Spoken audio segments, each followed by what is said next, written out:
Hey there, everybody. Welcome to my channel, The Magical Solution. My name is Leilani. It is a cold day here in the Northern Hemisphere. And I'm here in the Northeast of America, in New York specifically, and it is chilly willy. So you are going to see me today in my wonderful, cozy gray robe that my wonderful, amazing husband got for me, and I'm so happy. Anyway, today's Tuesday. You know what that means. It is book club day, and that means we are moving forward with the book that we are reading today. Welcome, welcome, welcome to everyone who is here in the chat. Hello, Zelma. Hello, Lavetta, and all the wonderful people who are going to be watching on the replay later today or tomorrow. So, for those of you who are joining us for the first time, welcome. I hope you enjoy the rest of this show, and I hope that you like, comment, share, and subscribe, of course. But if you don't know what this is all about, the book club is something that I started for people like myself, neurodivergent individuals who may have a hard time picking up a book and reading in their own time, or may suffer from, things like dyslexia, or, just simply may have issues, sensory issues with regards to educating themselves and reading books. So this live in particular, this group in particular, this club in particular is meant for those who prefer audio, prefer to listen to their books. But we also share screens, so you can read along with us. And so today we are moving forward with the book Nossor by Chico Xavier. So this is a book that is written by a medium named Chico Xavier, who is channeling a spirit named Andre Luis. And this spirit is describing the afterlife to him. So, this is one of our first looks at what the afterlife might look like from the perspective of an actual spirit from those places. At least this is our first look with regards to spiritualism, spiritism, espiritismo, et cetera. Of course, throughout history, we have tons and tons and tons of books and accounts of various types of spirits who have visited the other worlds and have come back to tell us about it. We have books of alchemists and other types of mediums that weren't called that at the time, who also explored the afterlife and came back and wrote about it. So this idea is really nothing new, but the books that we are reading are chosen specifically because this book club spends time picking one spirituality at a time and sort of, grabbing at all of the spiritual texts of that particular spiritual practice, and we read them together. So right now we're focusing on spiritualism, spiritism, and espiritismo. And this is our second author. Our first author that we went through was Allan Kardec, and you can go back to my YouTube channel, The Magical Solution, to catch up on all of those previous readings. But again, if you're new here, do not feel pressured to have to catch up. The whole point of these lives is not only do we read it together, but I will pause throughout the live to give commentary and to kind of break some things down for us, so that you're always in the know. Anywho, let me get to my share screen. It might take a moment because today in particular, I decided to do something a little different, and I'm hoping that it'll work. Let me see here. Okay. Just give me one moment. We're going to share this screen. Boom, boom, boom. And then we're going to share that screen. Boom, boom, boom. Okay. Can you guys see this? Let me know in the comments section if you can see this. There we go. Hi there. Hello, hello. Okay, so what we are going to do is do it like this. Beautiful. Beautiful.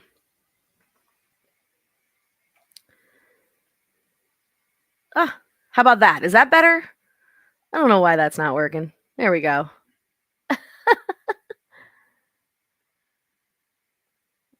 No, it didn't work. There we go. Let's see.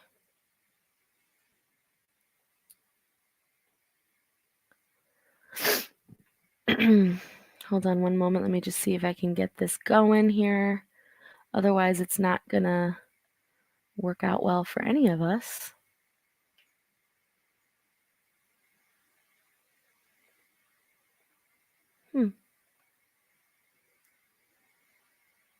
Let's try this one more time. It's a little bit different, and I want to make sure that I'm doing it correctly here. Just give me one moment.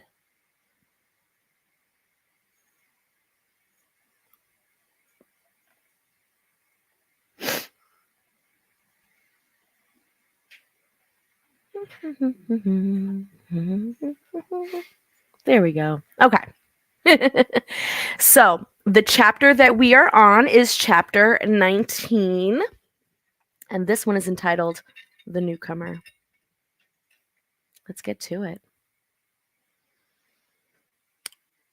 I'll move this up here.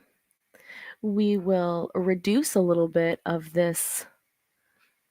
There we go. Now that's a little bit more legible.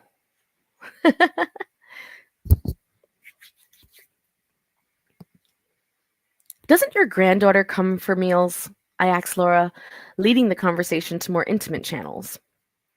Well, for the present, she takes her meals alone, she answered. The poor thing is still nervous and run down, and no one in that condition is supposed to partake of collective meals. Neurasthenia, and anxiety emit a dense poisonous fluid, which blend immediately with food. My granddaughter spent a fortnight in the lower zones, in a heavy slumber, closely assisted by us. She should have been lodged in a hospital pavilion when she came here, but it was decided that she would be placed under my direct care instead. I told Laura that I would be glad to visit the newcomer, and she willingly agreed. She led me to a spacious, comfortable room where a pale girl was lying in an easy chair. She was extremely surprised to see me as she looked up.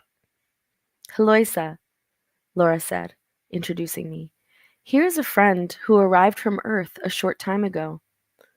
The young lady gazed at me curiously, and her tired, deeply shadowed eyes reflected her effort to concentrate. She greeted me with a wan smile as I introduced myself. I asked if she was tired, but before she could answer, her grandmother, anxious to spare her any strain, explained, Heloisa has been restless and worried, and her fear is justified to a certain degree. Tuberculosis, which put an end to her earthly days after long suffering, has left deep traces on her astral body. Still, we must always be optimistic and courageous.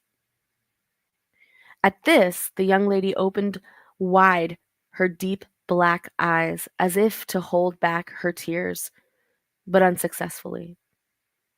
Then she covered her face with her handkerchief and began to sob. Poor little thing, said the kindly grandmother, putting her arms around the tearful girl. You simply must control yourself. These impressions are due to a deficient religious education. That's all. You know that your mother won't be long in coming and that you can't count on your fiance's fidelity. He is by no means prepared to offer you sincere spiritual devotion on earth, for he is still very far from possessing that sublime spirit of illuminated love. He is sure to marry someone else, and it is better that you become accustomed to this help you acquire your spiritual balance here. And if you really love the boy, you must try to adopt a harmonious attitude to be able to help him later. Besides, as I have already said, your mother will be here soon. The girl's tears filled me with pity. I tried to draw her attention to a different topic, leading the conversation away from this painful subject. So where do you come from? I asked. Laura, now silent, also seemed anxious to see her join in the conversation. And after a long pause, during which she dried her tears, she replied, I'm from Rio de Janeiro. You shouldn't cry so, I advised. You don't know how lucky you have been. You passed over only a few days ago and are already with your family. You didn't have to face any storms on the great journey. The girl seemed a little better and said, You can't imagine how much I've suffered. 8 months struggling with tuberculosis, in spite of all the treatments. The sorrow of having infected my devoted mother, all that my poor fiancé went through on my account, it is really indescribable. Now, dear, don't say that, Laura said, smiling. On earth, we always seem to labor under the illusion that no suffering is greater than our own. It is mere blindness. There are millions of creatures facing situations much harsher and more cruel than our little experiences. But, grandmother, Arnold was so heartbroken and desperate, she answered. It's all so hard to understand. Do you really believe in your impressions? Laura asked in a tender voice. I observed your ex-fiancé several times during your infirmity. It was only natural that he should be so deeply affected at seeing the ruin of your physical body. But once more, let me tell you, he can't understand pure sentiment and will soon get over his sorrow. Remember, dear, that illuminated love is still above most creatures. Therefore, you must try to be of good cheer. No doubt you will be able to help him, but his being faithful to your memory is out of the question. When you are in a condition to visit the spheres of the planet, you will find him married to somebody else. Wondering myself, I noted Heloisia's painful surprise. The poor girl did not know what attitude to adopt before her grandmother's serenity and common sense. Could that be possible? She blurted out. Lysias's mother, tenderly stroking the girl's hair, continued. Now, child, you mustn't be obstinate or try to contradict me. Seeing that her granddaughter seemed to expect her to justify her words, she went on, speaking gently. Do you remember Maria Dalus, the college friend who brought you flowers every Sunday? Well, when the doctor declared confidently that your physical cure could not be expected, Arnold, though deeply grieved, began to involve her in different mental vibrations. And now that you are here, they won't take long before coming to an agreement. Oh, grandmother, how awful! Why awful? You must become accustomed to considering other people's needs. Your ex-fiancé is an ordinary man, still unable to appreciate the sublime beauty of spiritual love. However great your love may be, you can't work miracles on him. Every creature holds the exclusive privilege of discovering his own self. And Arnold will, one day, know the beauty of your idealism, but for the present he must be left to live through the necessary experiences. I simply can't get over it. Maria de Luz, whom I always considered my most faithful friend? Laura smiled and advised wisely. Well, won't it be better to entrust him to a friend?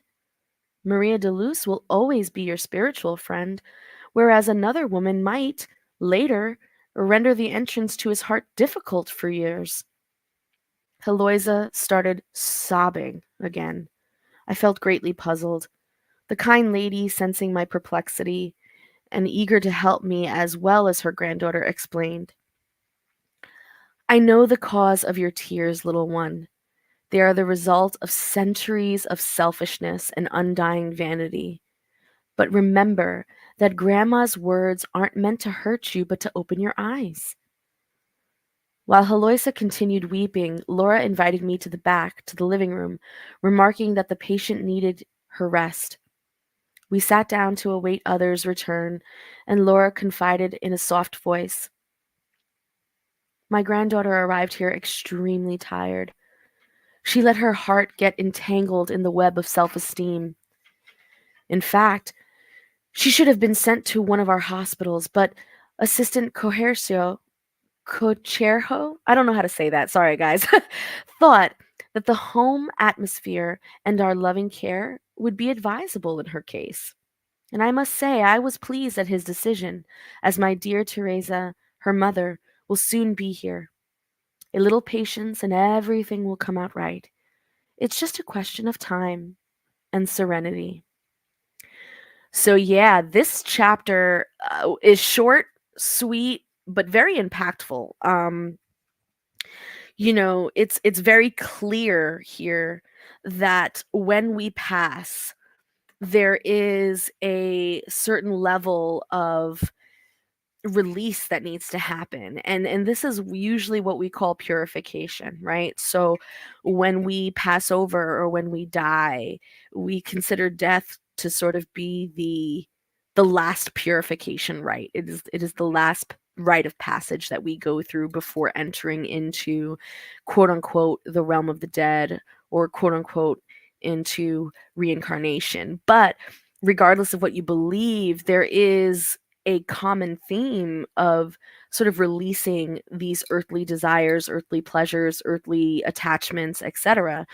And part of getting transported into the lower realms or the lower zones, and part of the problem as to why we don't ascend right away, is because the majority of us still are unable to let go of those attachments. And one of the big ones that you will see is the attachment of romantic love and family love.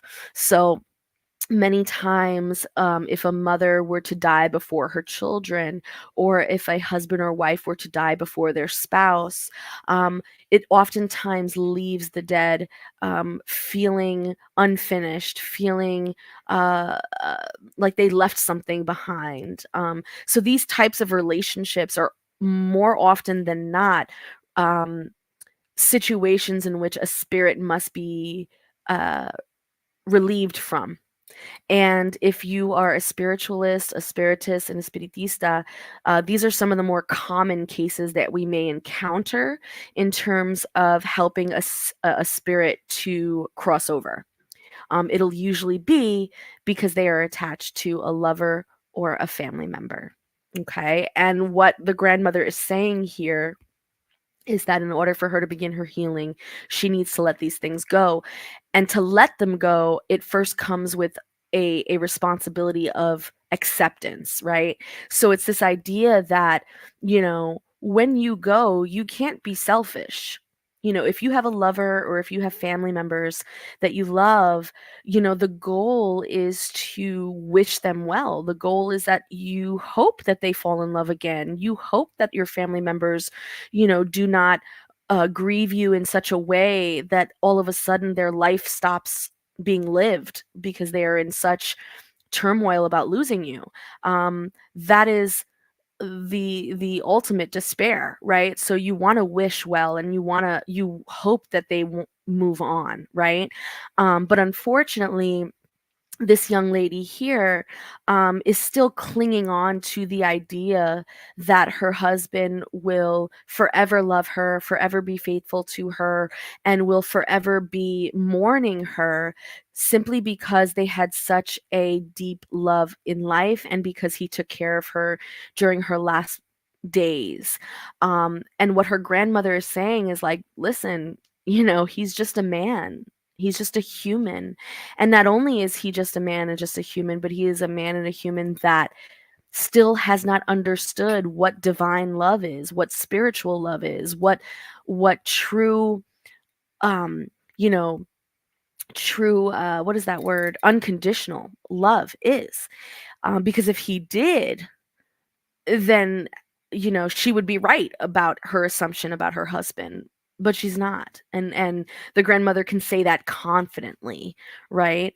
And another piece of this too, which may not have been included in this chapter, but in a lot of the practices that we see around this idea of divine love, spiritual love, unconditional love, if that was something that we had, we would have ascended out of this plane already. So the fact that we are all here is because that in and of itself is an ordeal that we all must learn to overcome and to accept and to begin to practice, which is spiritual love, divine love, unconditional love, right? Moving on, chapter 20.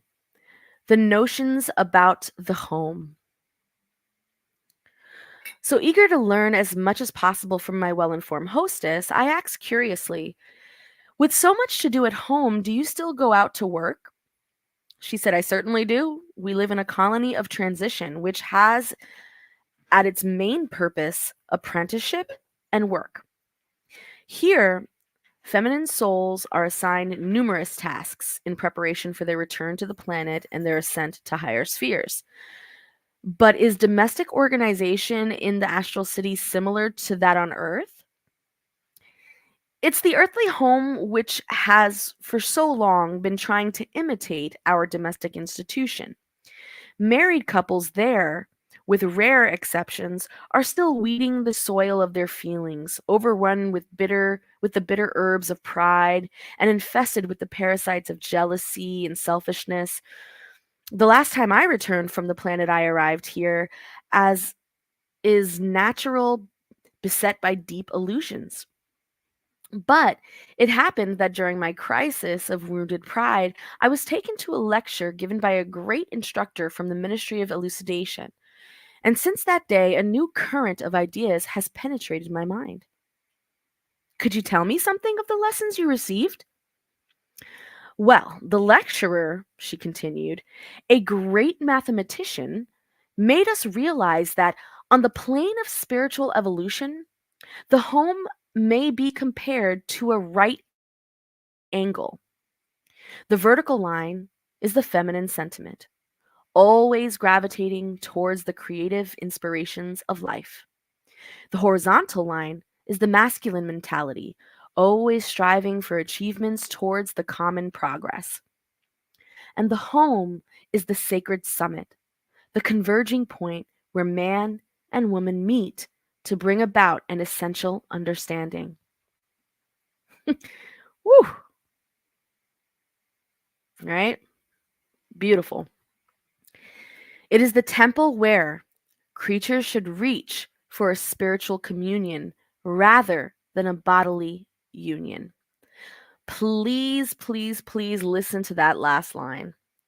This is so very important. And this is why, in so many cultures, especially cultures that we see sort of moving into these sort of matrimonial type of rights that they include in their practices, right? So, like one man, one woman, or at least just one partner and one partner versus polyamory, poly this, poly that, which is not to say it's bad. I'm just saying once we got to that place, this idea of the institution of marriage was very, very much rooted in this idea that marriage or the communion between two spiritual beings is supposed to be as a spiritual communion, as a spiritual union of the souls rather than just a bodily one, rather than just coming together to procreate, coming together to make a family, coming together to just have sex. You know, it is supposed to have been an institution where two spirits unionize, right? They commune and they become a single unit, just as if they are mimicking the movements of the cosmology of God, right? And of course, as we move through time, as we come to present day, where we see different types of marriages, different types of unions, right? So the LGBTQIA, the polyamory, the all these different types of relationships now still don't change that fact, right? So whether you have a spiritual union in a church where you make vows to each other, or whether you simply make an agreement to live your lives together.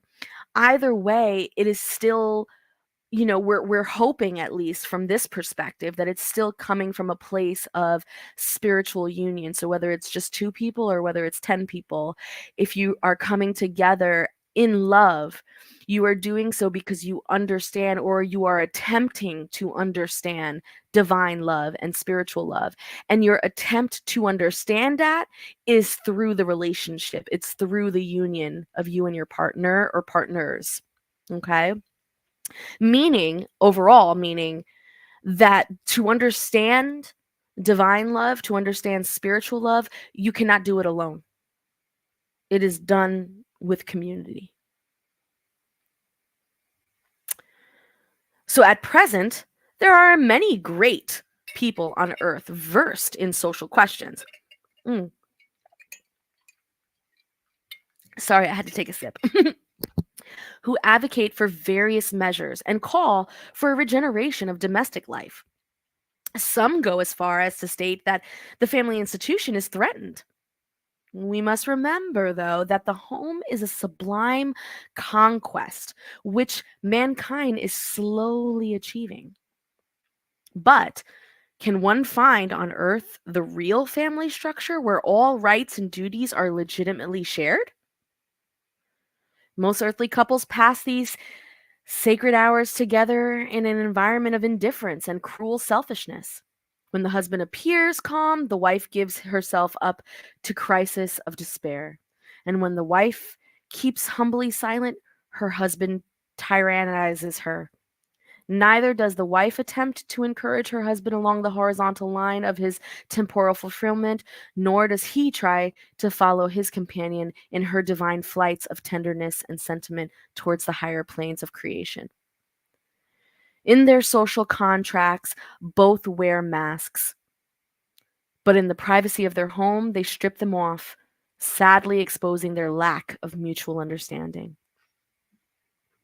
So, as a rule, when one of them comments on his or her respective activities, the other's attention promptly strays far from the subject. When the wife discusses the children, the husband mentally turns his thoughts to his work. And when the latter relates some business difficulty, the former's thoughts drift to the dressmaker's fitting room.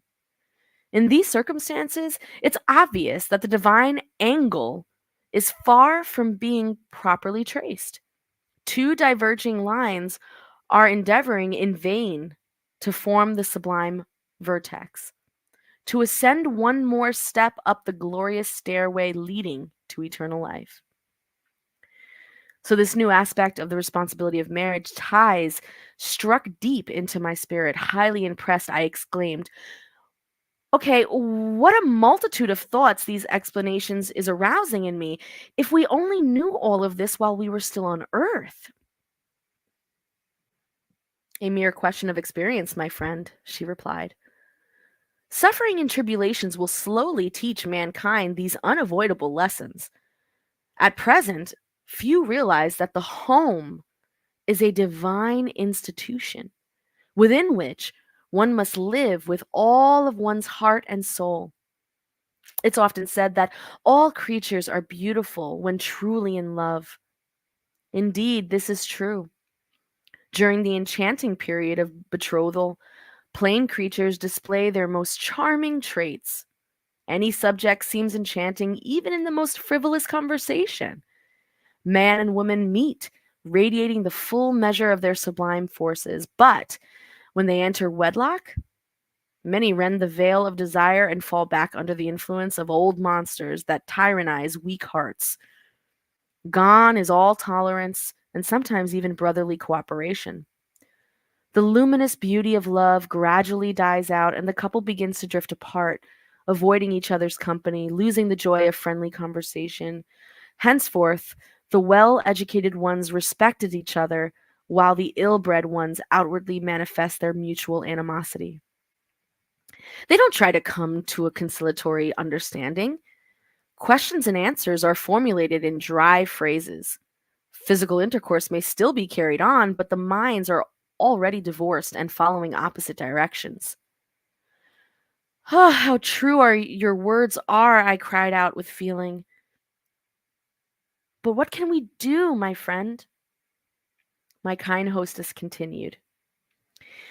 In the present phase of the planet's evolution, unions between twin souls are rare, and marriages of kindred spirits or even sympathetic souls are tremendously outweighed by a remarkable percentages of probation ties.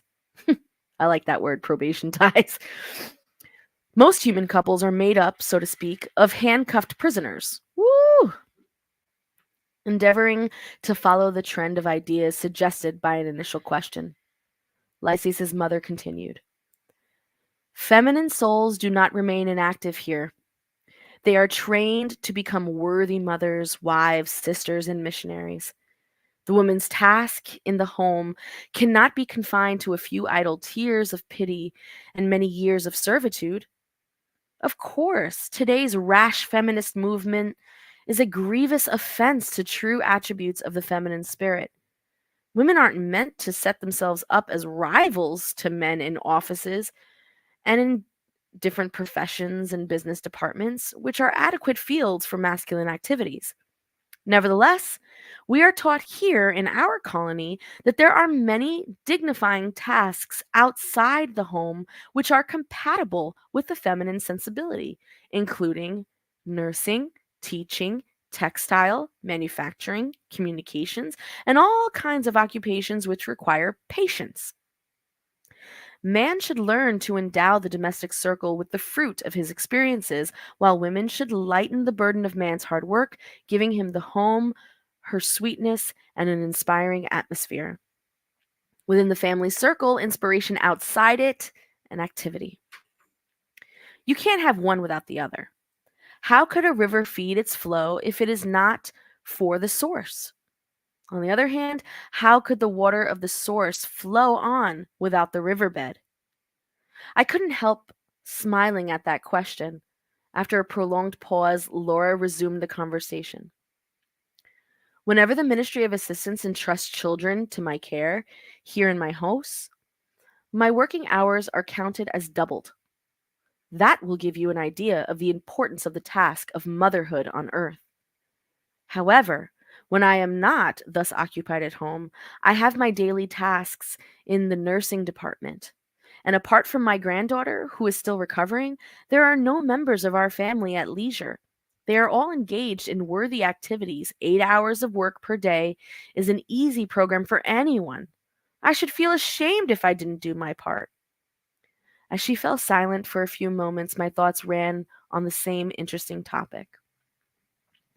So, Grandma here is still very much an anti-feminist, but not in the way that we would like to label her as, right? So she explains to us very clearly that the lecture that she received was from a mathematician who described it as a right angle. The relationship between man and woman, the relationship between a married union is like a right angle, right? So they meet at a point, and that point at which they meet, which would be the corner, right? That's the home. Okay. And from that space, many other lines can shoot out. You know, these are children, these are all kinds of things that could happen within a union. But for the most part, when we talk about this point at home, we're talking about the work that is put in by the heads of the household, the man and the woman, right? So the work that is put in is done not because she has a vagina and he has a penis. No. It's because the soul's energy, right? The because we both carry within us, all of us carry within us masculine and feminine energies, right? And the way that that is manifest in this world is not to say that when you are born a female, you have no masculinity to you, and vice versa. That is simply to say that the manifestation or the combination of masculine and feminine energies that are flowing through you is a combination that's whose mathematics, whose equation will eventually equal out to one or the other, right? And so this is again from a very old school perspective. We're not talking about the various spectrums of gender, the biology of sex. We're not talking about that yet. We can get into that later. But for the most part, what they are saying here is that the roles of the head of the household are set in a way to ensure that both people in this union elevate each other and the family. And so those roles are taken up in order for that elevation. And that doesn't necessarily mean um, that just because you're the wife, you have to do the feminine part. Or just because you're the husband, you have to do the masculine part. You can switch it out depending on what your specialties are. But the point is that the energy is still there. The energy of one person who is the source and the other person that is the bedrock. Either way, the water is going to flow. So either you guys get on the same page so that the river is flowing and not acting wild, right? Or you're not on the same page and you get things like floods and you get things like mudslides and you get things like, you get what I'm saying? I mean, I'm just utilizing her analogy, okay? Now, when she was talking about this feminist movement, again, she's talking about it from a very old school perspective. And again, we're all going to look at things from an old school perspective whenever something new comes about, right?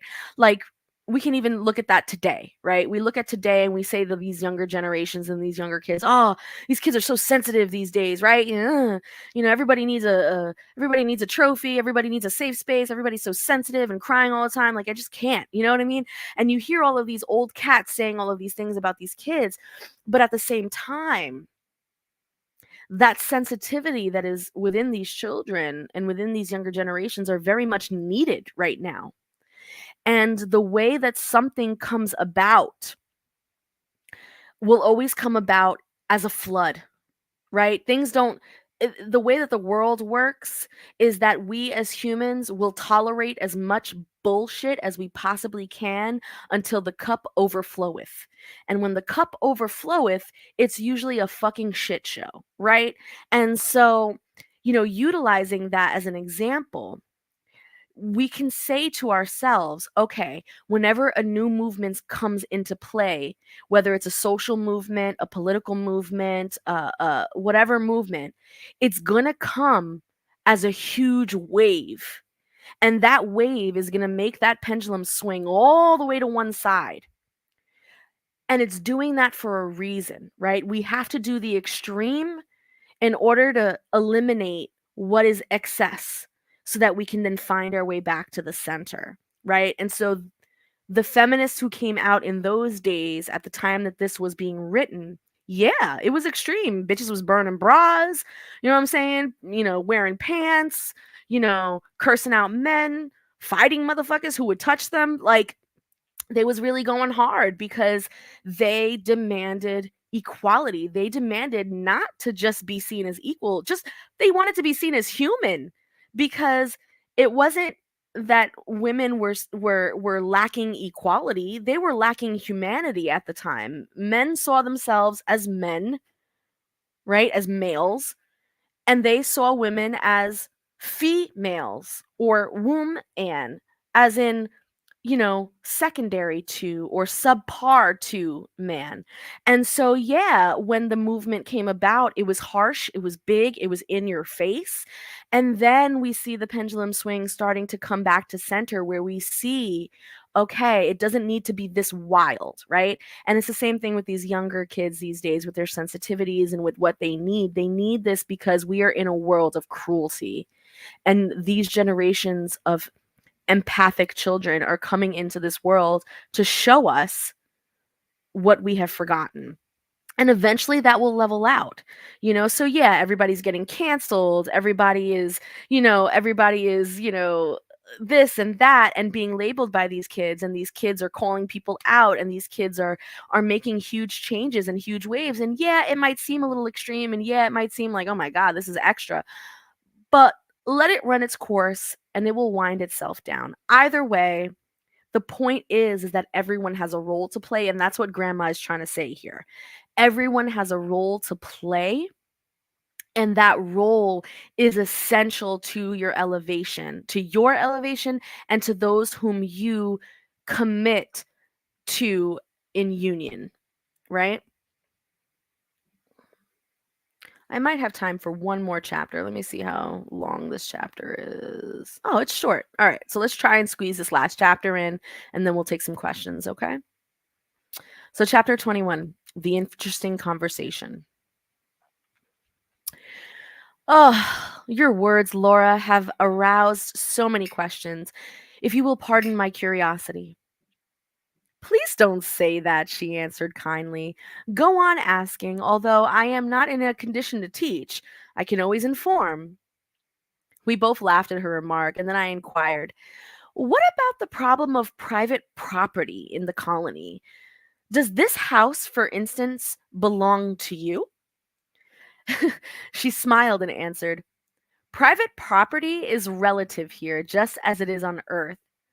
Our acquisitions are made on the basis of working hours. The hour bonus is, so to speak, our money. It is earned by our own effort and devotion and may be exchanged for any commodity. The buildings in general represent common patrimony under government control. However, each spirit family may obtain a dwelling house, never more than one, on the presentation of 30,000 hour bonuses, which may be obtained during a certain period of work. My husband, who arrived here long before me, acquired our house through his persevering efforts. We were physically separated for 18 years, though we remained united spiritually. Richard, however, didn't remain inactive. As soon as he was brought to the astral city, after a period of extreme perturbation, he realized the necessity of active work and set out to prepare our future home. And when I arrived, we settled together in the house for which he had so lovingly labored, and we were truly happy. My husband then set out to teach me all that he had learned. On earth, I was left a widow when I was still very young, with the heavy responsibility of several children to raise. My struggle was intense. Working incessantly, I gave my little ones the best education I could, although they too had to become accustomed to hard work at an early age. I understood later that strenuous life had sheltered me against many dangerous temptations, sparing me much suffering and anguish in the lower zone. Excuse me.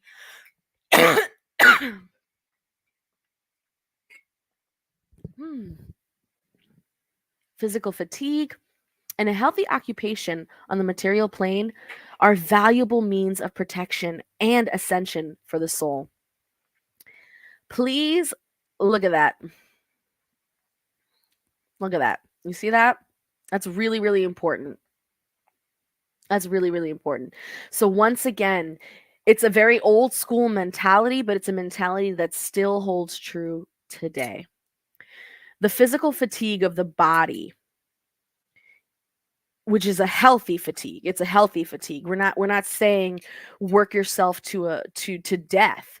We're saying that when the grandmother's saying that when you spend your life working hard in an occupation that provides you with what you need for your family and for yourself, it indirectly protects you from all different types of suffering, all different types of temptations.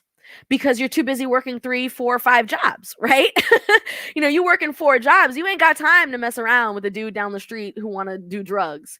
You working 3 jobs and have a bunch of kids. You don't got time to party with so and so and get yourself into some type of trouble that may be a compromise for your spirit later on. It may be something that you have to answer to later on, right? And so, what she's saying here is that this hard work through this healthy occupation is what protected her and allowed her soul to move through ascension quite easily, right? Her struggle, her being left as a young widow with that many children ended up being a blessing on her behalf. Meeting Richard again and assuming and resuming our love union in a new home made me feel as if I were in heaven. For many years, we led a life on undisturbed bliss, growing closer and closer to each other and working, not only for our own evolution, but also cooperating constructively for the progress of others. After some time, Lysias, Yolanda, and Judith came to join us, thus increasing our happiness. And after a short pause, during which she seemed wrapped in thought, she proceeded in a more serious tone. The earth awaits us. Though the present is joyful, the past demands restitution in order for the future to be in harmony with the eternal law. Meaning, y'all, meaning reincarnation is unavoidable. Sure, you can stay in the after realms and you can stay in these particular places for a period of time in order to build up some brownie points, in order to build up some merit, in order to build up some goodness that you can then when you choose to be reincarnated, you can then do so at a level and at a rate that you choose and that is essential for your purpose. But everyone must reincarnate. Everyone, right? Because of that reason. We can't pay our debts to Earth with an hour bonus. We have to do it with the sweat of our brow in the fulfillment of its work. Because of our goodwill, our psychic visions are becoming clearer about our grievous past. The eternal law, with its unfailing rhythm, renders our return to the planet an absolute necessity. These elucidations impressed me deeply. It was the first time since my arrival in the colony that I had heard such forceful reference to the subject of former lives. Laura, I exclaimed, pardon me for interrupting, but I really am curious to know why. To this point, I haven't found out anything about my spiritual past. Am I free from physical bonds? Haven't I crossed the river of death? Did you remember your former existences soon after your arrival here? Or did you have to wait for the action of time? I certainly had to wait, she replied with a smile. First, you must rid yourself of all physical impressions.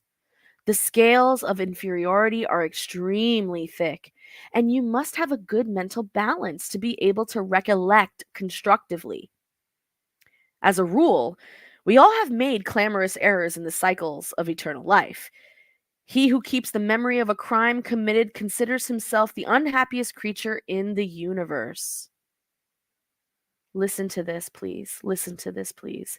Listen to this and integrate this line because there are so many of us right here on earth, here and now, who are plagued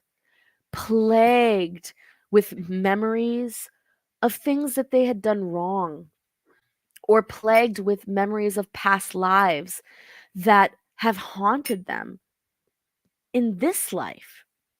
And these memories, whether they're past life memories or whether they are memories of the current life that you live, must be forgiven within the self and must be worked towards to reconcile. Otherwise, you will live an entire life on earth, an entire incarnation on earth, unhappy, and will more likely have to visit the lower realms because of the actions that you will commit during your life due to the false memories that and the false fears that you have that are leading all of those actions. You understand what I'm saying? So it's time to release these things. This is why purification is so important. This is why purification is so important. Now, on the other hand, he who remembers having been a victim thinks his misfortune is the greatest. So, only souls who are sure of themselves are endowed with such a gift as the power of spontaneous recollection. Others are duly limited in their reminiscence, and if they attempt to break this rule, they may incur a spiritual imbalance and or insanity. So, this is yet another piece that I really feel I think is important for us to sort of touch on because it is true. There are so many spiritualists out here who love to do like past life readings. They love to do things like shadow work. They love to, inform people and encourage people to do things like shadow work and past life readings. But the truth of the matter is that if a person is not at a state in which they are able to objectively observe these memories and let go and forgive themselves of these things and to be able to learn lessons from these things, then doing shadow work and doing past life regression work can be extremely dangerous. And I say this as a spiritualist who has seen it happen with her own eyes. This can be very dangerous. Okay, and this is another reason why, if you are a spiritualist with any integrity whatsoever, if you are a spiritualist with any ethics whatsoever, if a person comes to you with these types of requests, you better make a disclaimer that says that you are not a therapist and that they should see a therapist. And if they want to see you in alignment with their therapist, meaning, seeing the both of you and sharing information across practices, then sure, but please do so with the knowledge of a person's doctor, okay? Because that shit, you can really fuck somebody's life up and not know how to fix it, okay? But do you remember your past in the natural course of things? I'll tell you, she went on patiently. As my inner vision became gradually clearer, vague recollections began stirring in the depths of my mind, causing me great mental anguish. It happened that my husband also shared my spiritual condition. So we decided to consult Assistant Longbard. After having examined our impressions thoroughly, he sent us to the magnetizers in the Ministry of Elucidation.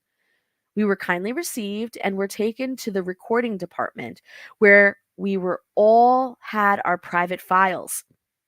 Specialists at the ministry advised us to spend all the time we could spare from our work for 2 years there, reading our own memories, which spanned 3 centuries. The director of recollection service wouldn't allow us to go back beyond that time because the remembrance of those distant epics would be too much for us. And were the memories enough to help you remember your past? No, the reading gave us only facts. After a long period of meditation meant to arouse our inner realization, we were submitted to our great surprise to a series of psychic treatments geared at penetrating deeply into the emotional field of our recollections. Specialists in this subject applied magnetic passes over our brains, arousing certain latent forces in us. Only then could Richard and I fully remember over 300 years and realize how heavy our debts to the earthly organizations still were. Woo! That is deep. So, as you can see, you know, um, we are reincarnated constantly. I mean, since the beginning of time, we have been spirits that are constantly in reincarnation. It makes sense that in the astral city here, when you are given the opportunity to go through your memories, it makes sense that they would only let you go so far back because that is a lot. That is a lot. I mean, think about it. Whoever's watching this live right now, think about how old you are. If you're 50, 60 years old, that is 60 years of memories. And right now, you may say, oh, that doesn't seem like a lot. I remember most of my life. Yeah, you remember most of it. But let's not forget that your life is also lived in the parts of you that aren't fully conscious because your brain is always working, your brain is always on, your brain is always observing, sensing, remembering. And so to actually go back into your files and really truly witness 60 years of every minute of every day of those 60 years, that is a lot. Imagine doing that for 3 generations, for 300 years, and realizing, holy shit, I have made a lot of fucking mistakes. I have done so much, and there's still so much for me to do. That's a pretty intense realization. And then she says here that not only did after they were done reading all of these things, they then had to go to basically the hospital to get a treatment done. And that treatment is what us spiritualists, spiritists, and espiritistas call the magnetic pass, right? This is a type of healing that we do. And it's this idea that you are manipulating the electromagnetic spiritual fluids within the body in order to heal whatever the ailment is. And in this particular case, they did the magnetic passes over the brain. And they did this in such a way as to not only allow these latent forces to arise so that they can recollect and be able to physically feel and physically remember these things, but they also did these magnetic passes to emotionally heal, because let's be real, you're doing shadow work right now, even in the afterlife. What we're reading in this chapter here is a description of doing past life regression and shadow work. And as you can see, even in the afterlife, motherfuckers need to go see a doctor because it is that intense. And there needs to be emotional healing during that process, because you are going to get shook up, you know? That is wild. So, how do we feel about all of this? How are you guys feeling about all of this? Talk to me. It is now question time, because I did go over a little bit. I did go over a little bit. So, how are we feeling? Let's see. Let me go back. Ooh, lots of comments. Oh, Lavetta, I love you. You've always got the best comments. You really do. It is soft and warm, my robe. Mm-hmm. Yes. I love it. I love it here. No one does anything alone. This is when we were talking about our unions, right? All of us here on the earth. And this is why it's so frustrating. Like, a lot of us, we make fun of like all of these little woo woo people that are like, oh my God, we're all one and we should all love each other and we're one, right? And we make fun of them. We're like, oh my God, they're so like, but they're not wrong. They're not fucking wrong. They're not wrong. The whole idea of this earth is to come to that understanding and actively live that understanding. And it's a difficult thing to do because not everyone is at the same place. Not everyone is at the same level of elevation. Not everyone is in the same part of their journey. And for many people, the idea of spiritual love is so, so, so, so, so far down the line, because they are just struggling with simple things, like, how to not be a dick. You know what I mean? Like, real simple shit. And we have to be patient with that, and we have to love in spite of, right? That's what divine love is. That's what spiritual love is. We have to love in spite of. Um and by modeling that behavior, we hope and we pray and we believe that it will somehow plant a seed, that it will somehow catch. And whether we're right or wrong is no matter to us. We know that we've done what we needed to do while we were here, right? Hello. Oh, Alba's here. Yes. Hello, hello. Yes. Yes, the best kind of friendship is that which lovers have for each other. It's true. Me and my husband are best friends. I remember I remember when COVID first hit, and we were watching all of these news reports of like marriages, like people going in divorcing and people like losing their shit, just really bad. Like, people were forced to confront their home. They were forced to confront the roles where the masculine and feminine meet. They were forced to confront the type of love that they had for each other. And what many, many people found out was that the love was superficial, it was physical, the roles were not present, and the home was broken. And it was sad to see. It was sad to see that. But at the same time, I'm pretty sure it's a blessing for every single one of those people, because had COVID not happened, had they not been trapped in a home with their family and with their loved ones, they would not have seen the reality and would have lived their whole life and all the last of their days in this suffering and in this pain that they can't quite put their finger on because they just assume that the person that they're married to is supposed to be the unconditional love of their life, right? Um, and I was just so grateful to have a husband that when COVID hit, we were fucking happy as fuck to be together. Like we were just like, yes, fuck work, and we could just have fun and do our work together and laugh and explore different hobbies and all this stuff together. Um and it was just a beautiful feeling to know that there is such a thing as spiritual love and divine love and friendship love that is very much at the core and at the root of matrimonial love, right? Relationship love, right? Oh girl, you said it. The world is a stage and everyone is an actor. Bitch, say it again. And I'm going to say that again. That is one of my favorite lines in the whole wide world because I believe it. I really do. I really do. I believe like when we come here, we can play whatever role we want. Like that's the goal is like the free will. It's the joy of being and doing and experiencing anything you want within the context of progression and love, right?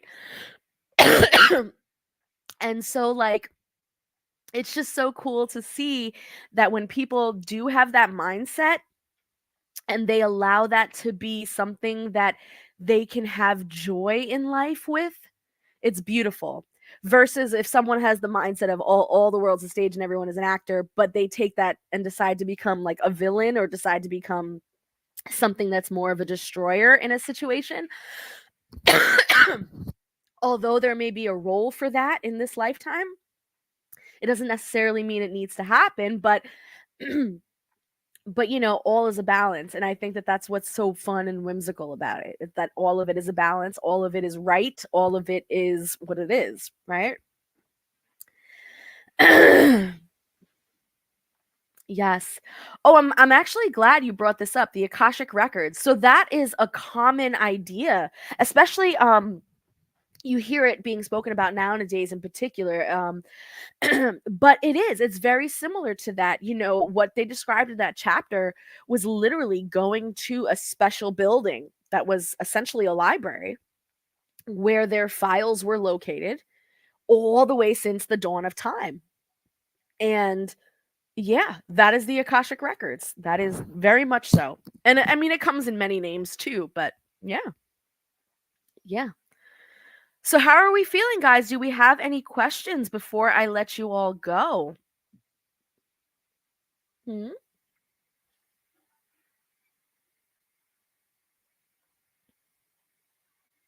No, we're all good? I don't believe that.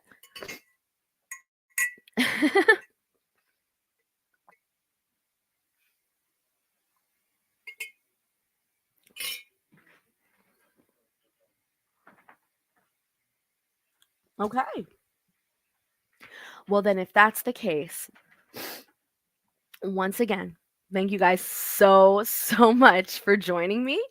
And I will see you next week. Now, next week, we're going to do something a little bit different. Not the book club, but me. I'm going to be doing something a little bit different. So, 1 hour before book club. So, book club is every Tuesday, 7 p.m. Eastern Standard Time. But 1 hour before that, at 6 p.m. Eastern Standard Time, I will be going live on TikTok. Okay. Just for that one little hour prior to the book club.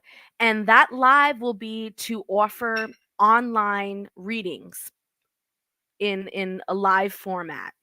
And this is because my observation is that people seem to really enjoy that. That's number one. People seem to really enjoy, the really quick live readings if they want to get like a quick answer about something and, they want to be involved in like a live where you're listening to music and chit-chatting with the person. And so it's a very like interactive, fun little evening. And that observation of people enjoying that is something I definitely want to offer if I can, because it seems like an easy enough give, right? I can give that. Another thing about it too that I found to be interesting is that um, whether you do these readings for free or you charge these readings, either way, people are very, very invested in these ideas of supporting psychics, mediums, readers, and things like that. And I want to get in on that. I'm sorry. I do. I want to get in on that because I feel like um, I give a lot of support to a lot of people, and I feel like, hey, it's my time. Let me try this. Let me give this a try. So with that said, I encourage everyone who, comes to the book club on Tuesday nights at 7 to join me for 1 hour prior to over on TikTok, just to show your support, even if you don't get a reading, just to come show your support, maybe hang out with me for a little bit, listen to some music, listen in on some other people's readings, and see if anything fits for you as well, right? Um, and yeah, it'll be a fun time, okay? So again, anywhere on social media, you will find me at The Magical Solution. Make sure you like, comment, share, and subscribe. And most importantly, this is how we grow, you guys. Thank you so much for hanging out with me. Have a beautiful Tuesday night, and I will see you next week. Bye.